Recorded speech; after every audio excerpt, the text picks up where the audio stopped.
আৰু মুখ্যমন্ত্ৰী আজি এইটো দেখাইছে। এইটো কি? এইটোক মুখ্যমন্ত্ৰী বিশ্লেষণ কৰক। মুখ্যমন্ত্ৰী যে কথাই কথাই এইটো দেখাই থাকে, মুখ্যমন্ত্ৰী এইবিলাকতো আমাৰো আছে, আমিতো নেদেখাওঁ নহয়। আৰু দ্বিতীয়বাৰ আপুনি ঠেংগা মেংগা দেখাই অসমক আপুনি তলত নিনিব, অপমান নকৰিব, এইটো মুখ্যমন্ত্ৰীৰ প্ৰতি মোৰ আহ্বান থাকিল। সৰ্বভাৰতীয় জমিয়ত উলামায়ে হিন্দৰ সন্মানীয় সভাপতি মৌলানা মাহমুদ মাদানী চাহাব, তেখেতে যোৱাকালি বেংগলৰ কোনোবা এটা অঞ্চলত প্ৰগ্ৰাম আছিল, তাৰ পৰা তেখেতে আহি বাগডোগৰা এয়াৰপৰ্টৰ আশে পাশে ক'ৰবাত প্ৰগ্ৰাম আছিল কৰি তেখেতে অসমত অসমেদি আহিলে। আজি গুৱাহাটী এয়াৰপৰ্টৰ পৰা তেখেতে দিল্লীমুখী গৈ আছে। আৰু যোৱাকালি আহোঁতে তেখেতে বিলাচীপাৰা হৈ আহিল, যিহেতু বেংগলৰ পৰাতো আৰু ধুবুৰীদি সোমালে বিলাচীপাৰা হৈ আহিব লাগিব। তাৰে পীড়িত মানুহখিনিৰ অৱস্থা বুজ লৈ আহিলে তেখেতে। ৰাতি তেখেতে গোৱালপাৰাত নাইট হোল্ড কৰিছে আৰু গোৱালপাৰা হাছিলা বিলৰ উচ্ছেদিত মানুহৰ 2-4জনৰ লগত সাক্ষাৎ কৰি তেখেতে সেই অৱস্থাখিনিও বুজ লৈছে। আজি তেখেতে আৰ্লি ইন দ্য মৰ্ণিং তেখেতে গুৱাহাটী আহি, যিহেতু তেখেতৰ ফ্লাইট আছে, 12টা এটাত ফ্লাইট আছিল, তেখেতে প্ৰেছৰ বন্ধুসকলক সম্বোধন কৰিছে। মই লক্ষ্য কৰিছোঁ তেখেতে কিমান মানে কালচাৰলি এজন মানে চিভিলাইজড ব্যক্তি, সৰ্বভাৰতীয় এটা স্বাধীনতা সংগ্ৰামী সংগঠনৰ মুৰব্বী হিচাপে কিমান ধুনীয়াকৈ তেখেতে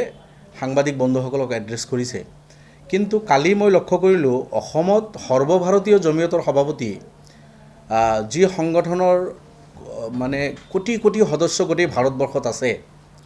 লাখ লাখ সদস্য অসম ৰাজ্যত আছে, মই নিজে যি সংগঠনৰ এজন সদস্য হওঁ, আমাৰ অসম বিধানসভাৰ সদস্য হাফিজ বছিৰ কাছিমি চাহাব যি সংগঠনৰ সদস্য হয়, প্ৰাক্তন বিধায়ক প্ৰয়াত মৌলানা আব্দুল জলিল ৰাগিবি যি জমিয়তৰ অসমৰ মুৰব্বী আছিল, আমাৰ মাননীয় সভাপতি তথা ধুবুৰীৰ প্ৰাক্তন সাংসদ মৌলানা বদৰুদ্দিন আজমল চাহাব যি সংগঠনৰ অসমৰ মুৰব্বী হয়, বা যিটো স্বাধীনতা সংগ্ৰামী সংগঠনৰ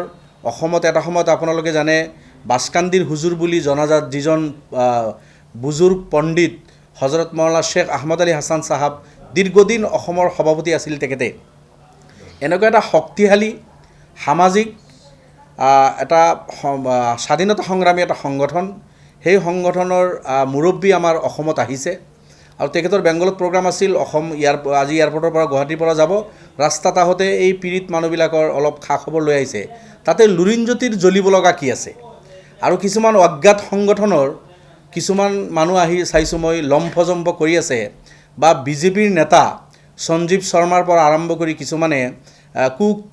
কটুক্তি কৰিছে, লম্ফজম্প কৰিছে, যোৱাকালিৰ পৰা আমি লক্ষ্য কৰিছোঁ।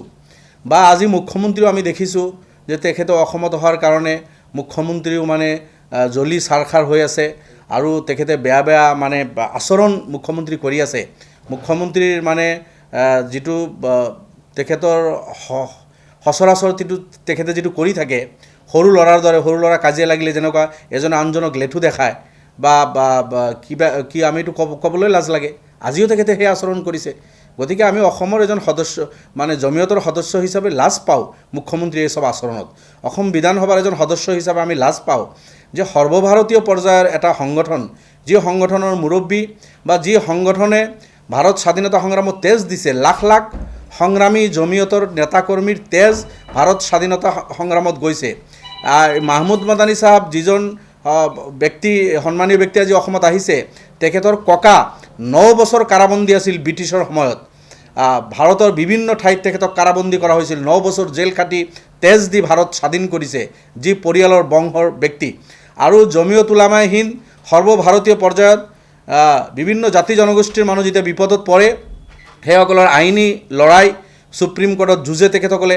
বা বিভিন্ন সময়ত তেখেতসকলে অসমীয়া জনতা বা আমাৰ অসমতো যেতিয়া দুৰ্যোগৰ সন্মুখীন আমি হওঁ, তেখেতসকলে আহি আমাৰ ওচৰত থিয় হৈ আমাক সান্ত্বনা দিয়ে বা এই সংগঠনে কাম কৰে। তেনেকুৱা এটা পবিত্ৰ সংগঠন, আৰু সেই সংগঠনৰ মুৰব্বী এজন কালচাৰ্ড চিভিলাইজড এজন ব্যক্তি। কথা বাৰ্তা আপোনালোকে দেখিছে কিমান জুখি মাপি তেখেতে আইনৰ গণ্ডিৰ ভিতৰত থাকি কথা বাৰ্তাখিনি কৈছে। তাৰ বিপৰীতে লুৰিণজ্যোতি গগৈৰ পৰা আৰম্ভ কৰি বিজেপিৰ নেতা পালি নেতাৰ পৰা আৰম্ভ কৰি মুখ্যমন্ত্ৰীৰ পৰা আৰম্ভ কৰি কিছুমান অজ্ঞাত সংগঠনৰ চিতু মিতু এনেকুৱা ধৰণৰ কিছু ব্যক্তিৰ যিবিলাক উক্তি সঁচাকৈ বৰ দুখজনক, আৰু মই কণ্ডেম কৰিছোঁ এইসকলৰ ব্যক্তিৰ এই আচৰণক। আৰু সৰ্বভাৰতীয় জমিয়তৰ সভাপতি অসমত 100 বাৰ আহিব, তেখেতসকলে অসমত 1000 বাৰ আহিছে। ভাৰত স্বাধীনতা সংগ্ৰামত তেখেতসকলৰ তেজ আছে, জমিয়তৰ লাখ লাখ মানুহে মানে তেজ দিছে, দিল্লীৰ পৰা লাহোৰলৈকে কোনো এখন গছ নাছিল য'ত জমিয়তৰ কেডাৰবিলাকক ফাঁচী কাঠত ব্ৰিটিছে ওলোমোৱা নাছিল আৰু সেই সংগঠনৰ বিষয়ে লুৰিণজ্যোতি গগৈ নাজানেনে তো অসমৰ মানুহক অত্যাচাৰ কৰিব মুখ্যমন্ত্ৰীয়ে অত্যাচাৰিত ব্যক্তিৰ ওচৰত যদি মাহমুদ মাদানী আহি থিয় হয় লুৰিণজ্যোতি গগৈৰ জ্বলিবলগীয়া কি আছে লুৰিণজ্যোতি বেয়া পাবলগীয়া কি আছে লুৰিণজ্যোতি কোন হয় মাহমুদ মাদানী চাহাবক থ্ৰেট কৰিবলগীয়া যে তেখেত অসমত আহিছে তেখেতক গ্ৰেপ্তাৰ কৰিব লাগে তেখেতক জেলত সোমাই দিব লাগে এই ধৰণৰ কথা আৰু লুৰিণজ্যোতি কাৰ লগত আছে ৰকিবুল হুছেইনৰ লগত আছে লুৰিণজ্যোতি গৌৰৱ গগৈৰ লগত আছে লুৰিণজ্যোতিক পাখাৰ তলত লৈ এইসকলে পলিটিক্স কৰি আছে তাৰমানে আমি বুজিছোঁ এই কথাটো কংগ্ৰেছে এই কথাটো স্পষ্ট কৰক যে সংখ্যালঘুৰ ওপৰত নিৰ্যাতন হ'ব অসমৰ সংখ্যালঘুক নিৰ্যাতন কৰিব সংখ্যালঘু হ'ল বুলি সেইসকলৰ ওচৰত সৰ্বভাৰতীয় পৰ্যায়ৰ হওক বা ৰাজ্যিকৰ কোনো ব্যক্তি তেখেতসকলৰ ওচৰত যাব নোৱাৰিব নেকি আপোনালোকে মাৰিব কাটিব শেষ কৰিব তাৰপিছতো এইসকলৰ কাৰণে যদি কোনোবা আইনী যুঁজ দিয়ে সেইসকলৰ খবৰ ল'বলৈ কোনোবা আহে সেইজন ব্যক্তিক গ্ৰেপ্তাৰ কৰিব লাগে বুলি এনেকুৱা ধৰণৰ দাবী উত্থাপন কৰা আৰু এইজন লুৰিণজ্যোতি গগৈয়ে যেতিয়া NRCৰ কাম চলি আছিল লুৰিণজ্যোতি গগৈ যি সকলক প্ৰতিনিধিত্ব কৰিছিল সেইসকলে লাখ লাখ মানুহৰ নামত অবজেকশ্যন কৰিছিল ঘৰত বহি আৰু যেতিয়া সেই অবজেকশ্যন কৰা মানুহখিনিক যিসকলৰ নামত অবজেকশ্যন কৰিছিল NRCৰ সময়ত তেখেতসকলে হিয়াৰিঙত গৈছিল অবজেক্টৰসকল অহা নাছিল 2 নম্বৰী অবজেকশ্যন কৰি সংখ্যালঘুক হাৰাশাস্তি কৰিছিল তাৰ অন্যতম আছিল লুৰিণজ্যোতি গগৈ ঠিক আছে সেইবিলাক দিন গ'ল মানুহৰ পাহৰি যোৱা নাই আজি আকৌ আশুডিবি হওক উৰিয়ামঘাট হওক হাছিলা বিল হওক বিলাসীপাৰা হওক এই উচ্ছেদিত সংখ্যালঘু নিপীড়িত মানুহৰ খবৰ ল'বলৈ কোনোবা আহিব নোৱাৰিব বা আহিলে সেইসকলক গ্ৰেপ্তাৰ কৰিব লাগিব তো বৰ মানে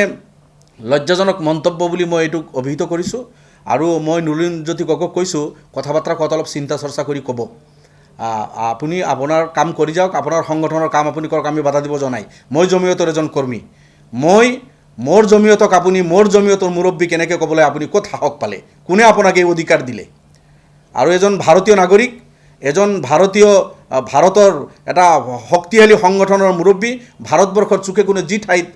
তেখেতে সংবিধান প্ৰদত্ত অধিকাৰ লৈ যাব পাৰে যোৱাৰ অধিকাৰ আছে আপুনি কোনহে বাধা দিবলৈ আপুনি কোনহে গ্ৰেপ্তাৰ কৰিবলৈ আৰু মুখ্যমন্ত্ৰী আজি এইটো দেখাইছে এইটো কি এইটোক মুখ্যমন্ত্ৰী বিশ্লেষণ কৰক মুখ্যমন্ত্ৰী যে কথাই কথাই এইটো দেখাই থাকে মুখ্যমন্ত্ৰী এইবিলাকতো আমাৰো আছে আমিতো নেদেখাওঁ নহয়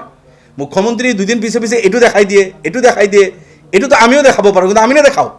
এইটো কি এই কথাটোৰ বিশ্লেষণ মুখ্যমন্ত্ৰী অসমৰ জনতাক কৰক আপুনি মুখ্যমন্ত্ৰীৰ চকীত বহি এই ধৰণৰ আচৰণ অসমীয়া হিচাপে আমি লাজ পাওঁ ভাৰতবৰ্ষত যেতিয়া এই নিউজবিলাক যায় যে অসমৰ মুখ্যমন্ত্ৰী ডেইলি এইটো দেখাই থাকে ডেইলি ঠেংগা দেখাই থাকে যাক মন যায় তাকেই দেখাই থাকে এই বস্তুটো কি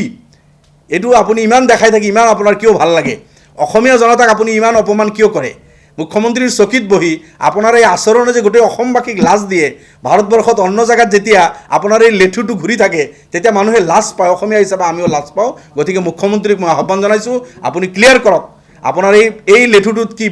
কি বিষাক্ত লেঠু আপোনাৰ এইটো ইয়াত কিমান বিষ আছে কিমান বিষ আপুনি বিয়পাব বিচাৰিছে মুখ্যমন্ত্ৰী ডাঙৰীয়া আপুনি এইটো ক্লিয়াৰ কৰিব লাগে আৰু এজন অসমীয়া হিচাপে আপোনাক আহ্বান কৰিছোঁ অসমৰ জনতাক আপুনি আৰু লাজ নিদিব আৰু দ্বিতীয়বাৰ আপুনি ঠেংগা মেংগা দেখাই অসমক আপুনি তলত নিনিব অপমান নকৰিব এইটো মুখ্যমন্ত্ৰীৰ প্ৰতি মোৰ আহ্বান থাকে তেখেতে দেখিছে আপুনি 3জন মানুহ লৈ গৈছে আমিতো গৈছোঁ তাতে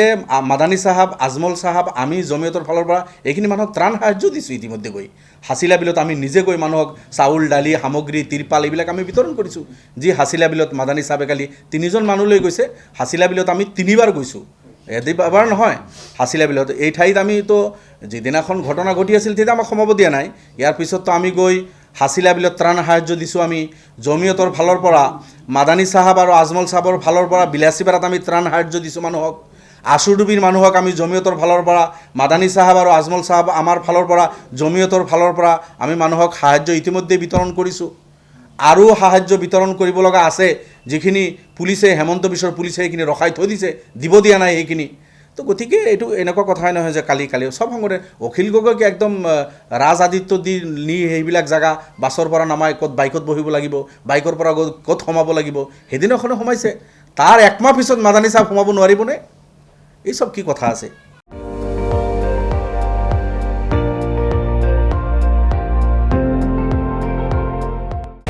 আপুনি চাই আছে ND24 সৰ্বশ্ৰেষ্ঠ নহয় সৰ্বোত্তমৰ দৌৰ